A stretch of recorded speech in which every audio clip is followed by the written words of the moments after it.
मेरा नाम है हरिया, मैं काम करता हूँ बहुत बढ़िया, खाता हूँ खाना और रोज गाता हूँ गाना। अरे यार, आज तो बहुत देर हो गई। इस खतरनाक जंगल को देखकर तो मेरे हाथ पैर ठंडे हो गए हैं। अगर मैं वक्त पर गांव नहीं पहुंचा तो मालिक बहुत नाराज हो जाएंगे। तभी हरिया को एक आवाज सुनाई देती है। सुनिए हरु जी। अरे, ये आवाज किसने दी? तभी हरिया को सामने कुछ दूर एक औरत खड़ी दिखाई देती है। अरे भाई, ये औरत अकेली इतनी रात को इस जंगल में क्या कर रही है? चलकर पूछना पड़ेगा। फिर हरिया अपनी बैलगाड़ी उस औरत के सामने लाकर रोक देता है और उससे पूछता है।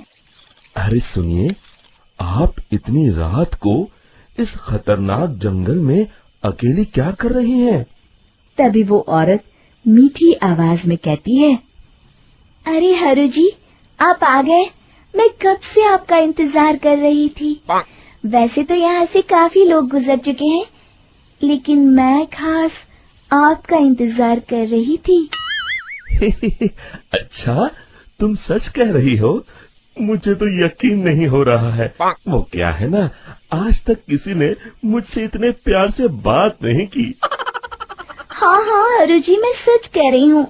अब देर मत करिए और जल्दी से मुझे मेरे घर तक छोड़ दीजिए। हाँ हाँ, कौन सी बड़ी बात है, अभी छोड़ देता हूँ। आप मेरे पीछे बैलगाड़ी में बैठ जाइए और मुझे रास्ता बताते चलिए। फिर वो औरत हरिया की बैलगाड़ी में बैठ जाती है और हरिया बैलगाड़ी हाँकता हुआ आगे चल पड़ता है। फिर उस औरत के बताए हुए रास्ते पर चलते चलते हरिया बैलगाड़ी लेकर एक काली गुफा के आगे आकर रुक जाता है। हरिया उस औरत से पूछता है, हाँ देवी जी, आपका घर कहाँ है? यहाँ तो एक गुफा के अलावा और कुछ नहीं है। तभी अचानक वो औरत हवा में उड़ने लगती है। देखते ही देखते उसका सुंदर रूप एक डरावनी चुड़ैल में बदल जाता है और वो जोर जोर से हंसती है। अरे तू तो एक नंबर का बेवकूफ निकला। तू तो बड़ी आसानी से मेरी बातों में आ गया। अरे मर गया रे, ये तो एक चुड़ैल है। हे भगवान बचा ले, ये तो बड़ी डरावनी दिखाई दे रही है। और फिर अगले ही पल हरिया की बैलगाड़ी में रखा सारा सामान हवा में उड़ता हुआ उस काली गुफा के अंदर चला जाता है और वो चुड़ैल भी उस गुफा के अंदर जाकर कहीं गायब हो जाती है। हरिया ये नजारा देख बुरी तरह घबरा और परेशान हो जाता है। अरे, ये चुड़ैल तो मेरा सारा सामान लेकर गुफा में गायब हो गई। अब क्या होगा? अगर मैं गांव खाली हाथ गया तो मालिक मेरी अच्छी खबर लेंगे। मेरी इस बात का कोई यकीन भी नहीं करेगा। फिर आखिर वही हुआ। हरिया के मालिक चंपक सेठ को हरिया की किसी भी बात पर रत्ती भर भी यकीन नहीं हुआ। चंपक सेठ को लगा हरिया झूठ बोल रहा है और उसने ही लालच में आकर सारा सामान हड़प कर लिया है। फिर हरिया को बेईमान समझकर चंपक सेठ उसे काम से निकाल देता है।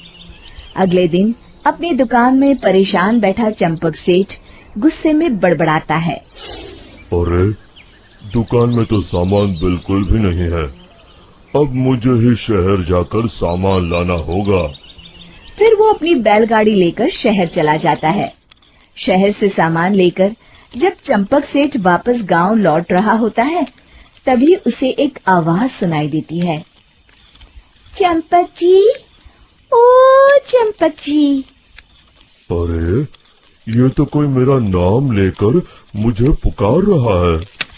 फिर उस रास्ते में वही औरत खड़ी दिखाई देती है। फिर क्या था, हरिया की तरह चंपक सेठ भी उस औरत के पास अपनी बैलगाड़ी लेकर जाता है और वो भी उसकी चिकनी चुपड़ी बातों के मुंह जाल में फंस जाता है।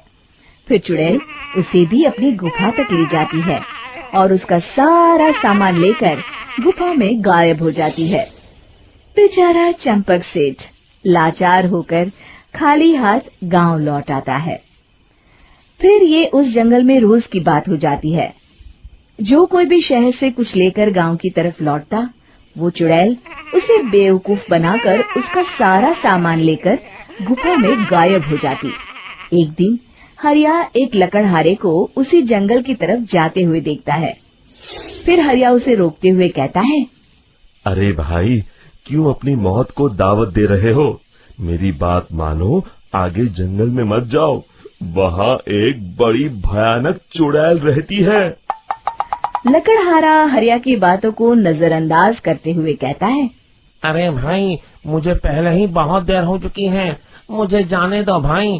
शाम तक लकड़ियाँ काट कर शहर के बाजार में बेचना है।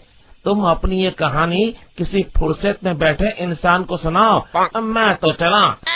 इतना कहकर लकड़हारा वहाँ से आगे जंगल की तरफ चला जाता है। फिर अगले दिन गांव के मुखिया के घर के बाहर बहुत सारे लोग जमा हो जाते हैं।